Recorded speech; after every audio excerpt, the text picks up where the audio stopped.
Kobe's like a son to me in that way. He was malleable. I wanted to mold him in a certain way. There was the resistance between that father-son type of relationship that we had. You know, Michael was 27 or 6 or something, maybe 27 when I started coaching the Bulls. Kobe's 21. I treated him more like a son. I treated, Michael more like a brother. He was formed, he had his game in hand. It was like let's do this.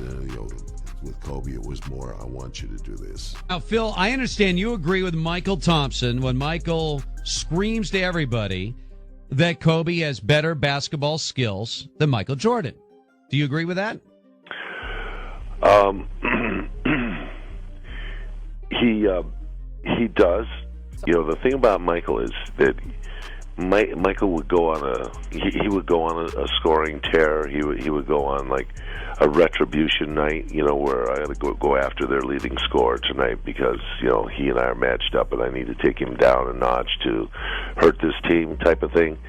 He wouldn't do the kind of 50-point game sequence that Kobe did last year, where he just obliterated the record books and just went out and just had a hot tear where he just tore up the league for, I don't know what, he scored 10 games in a row. He's over 50 points.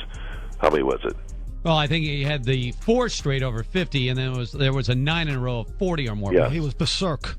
It was bizarre. Kobe didn't have all the schooling. Dean Smith, North Carolina, that Michael had was a little bit different. Taught Michael a few things. Both of them championship players, no doubt about it. You compare Michael and Kobe. What are the things that are different about them? Really the body. Michael's a broad-shouldered, muscular guy who's, forceful, could pick the ball up and do, with just one hand and do something with it. Kobe is, more of a slithery player. He can get through gaps and everything else, and he steps through things, and he has a remarkable flexibility. It's difficult because they're just a standard that's above in all cases.